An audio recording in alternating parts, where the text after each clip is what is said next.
right, stepping away from your local news programming to bring you a live news update. How you doing? I'm Alan Pavlik. Welcome to the Fox Local Live Desk. Happening overnight, the family of Jonathan Hoang, who is a missing 21-year-old with autism who's been missing since late March. His family held a walk to remember him, a 22-hour walk on his 22nd birthday today. They started the walk yesterday around 7:30 because that was the last time Jonathan was last seen by his family. Now, Jonathan Hoang, once again, has been missing since late March. He is 22 years old today. And yesterday we spoke with his father, who the family is at its ends trying to find their son. They basically are pleading anyone who has seen Jonathan, who might be with Jonathan, to come forward. There is a $100,000 reward for any information leading to the return of Jonathan Hoang. Family is not looking to press charges. They just want Jonathan home. We were able to speak with Jonathan's father yesterday before this 22-hour walk started at 7:30 yesterday, and it's going on until 5:30 p.m. today. Once again, Jonathan Hoang's 22nd birthday. We do want to listen into an interview we had with Jonathan's dad yesterday before the walk happened, so let's bring that to you here on Interrupted. Well, today is the eve of Jonathan's birthday, the 29th. He'll turn 22 years old tomorrow on the 30th. So we are celebrating his birthday in advance, and we'll be walking continuously nonstop starting at 7:30 p.m.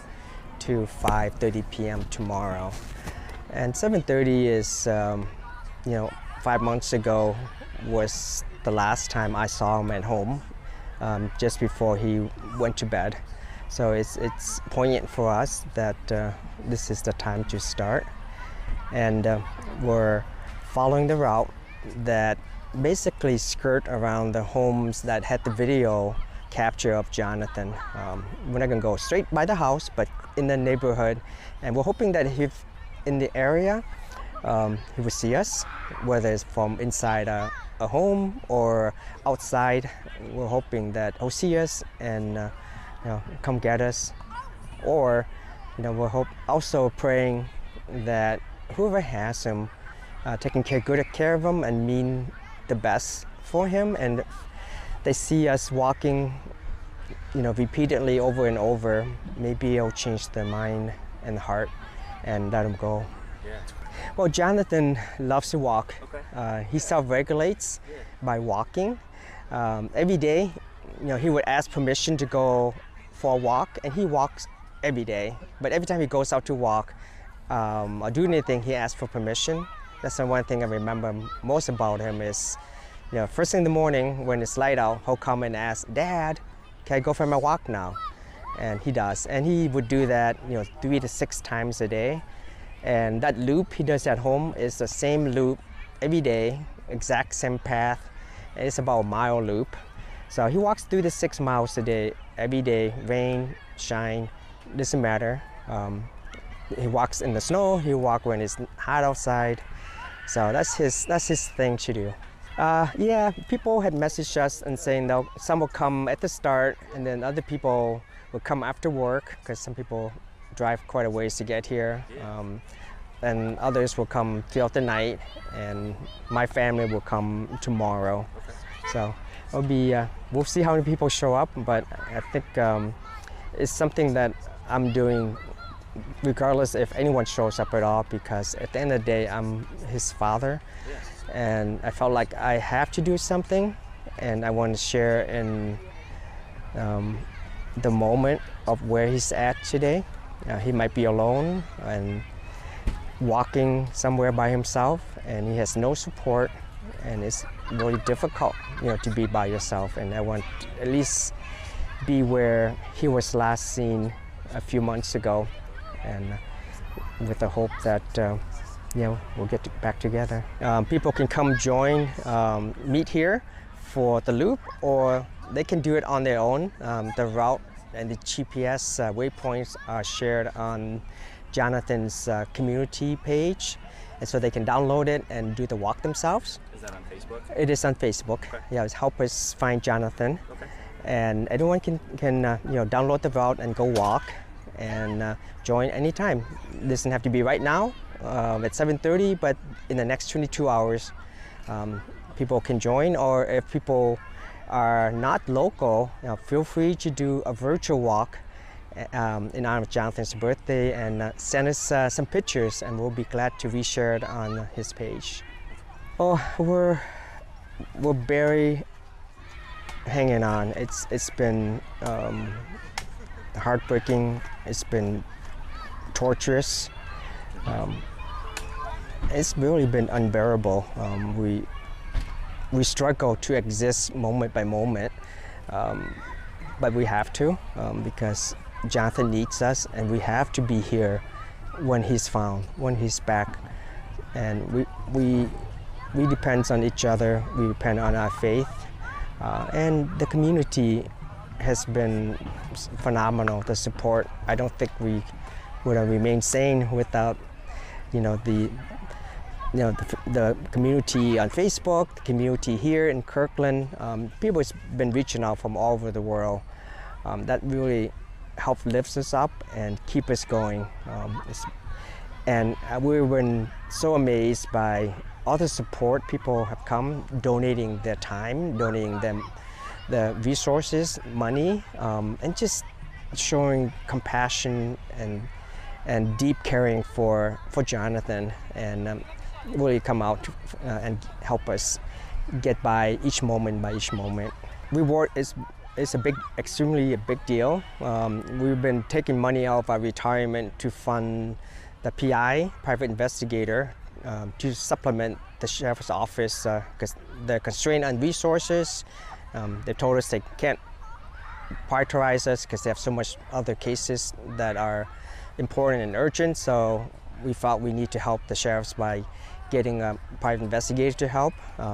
We fund different lawyers to get the guardianship because the sheriff's office, see him as an adult, and we couldn't get information, we couldn't advocate for him, couldn't help him without a legal basis.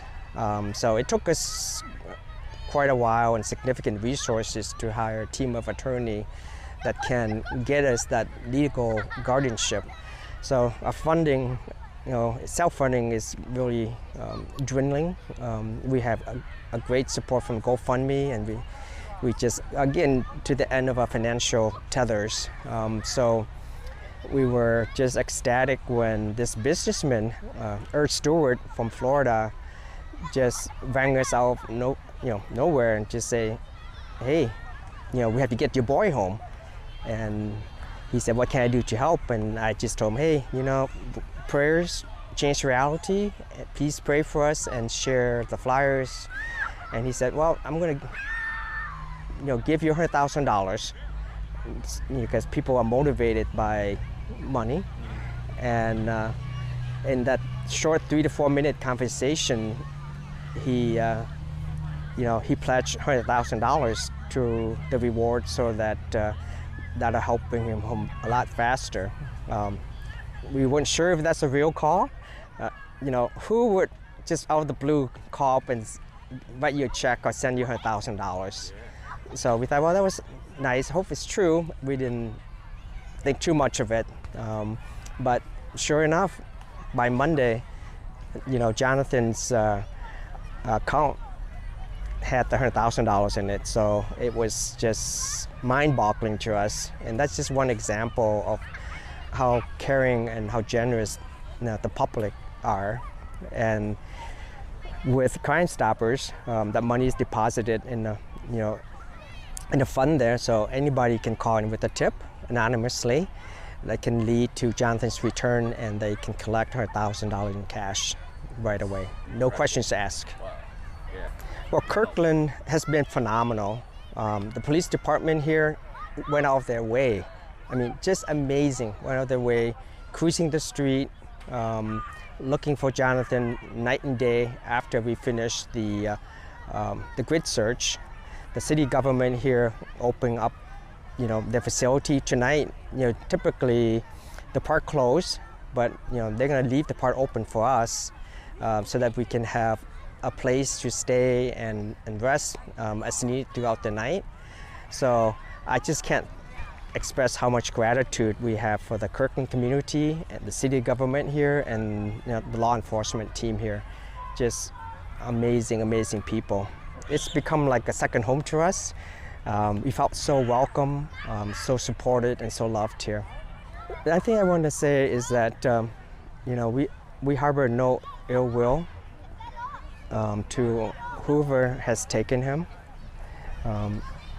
Even if they believe it's in the best intention, it's not good for Jonathan in the long term. His family loves him, and we want him home, and we want to take care of him. And there will be no repercussion. We're not going to pursue any legal recourse. We just want him home. Everyone can make mistakes in judgment. It's all right. We don't hold that against whoever has him, and we freely forgive, and that's part of our faith, is that we assume the best intention of everybody, and when somebody makes a mistake, and ask for forgiveness, we definitely will forgive, as our Lord Jesus Christ has forgiven us. So that was Jonathan Hoang's father on the search for Jonathan, who has been missing since March 30th. 22-year-old Jonathan Hoang out in the east side, the family doing a walk, 22-hour walk out there in the area where he was last seen in that Kirkland east side area. So that 22-hour walk started at 7:30 p.m. last night, goes until 5:30 p.m. today. You just heard Jonathan Hoang's father on just what they've been going through in the last 5 months as they search for their son, talking about how funds are running dry, and just what a blessing it was to get a call from that Florida businessman offering a $100,000 reward. Once again, if you have any information leading to the return of Jonathan Hoang, you can report that anonymously to Crime Stoppers, as Jonathan Hoang's father said just there. So that's all we got going on right now from the Fox Local Live Desk.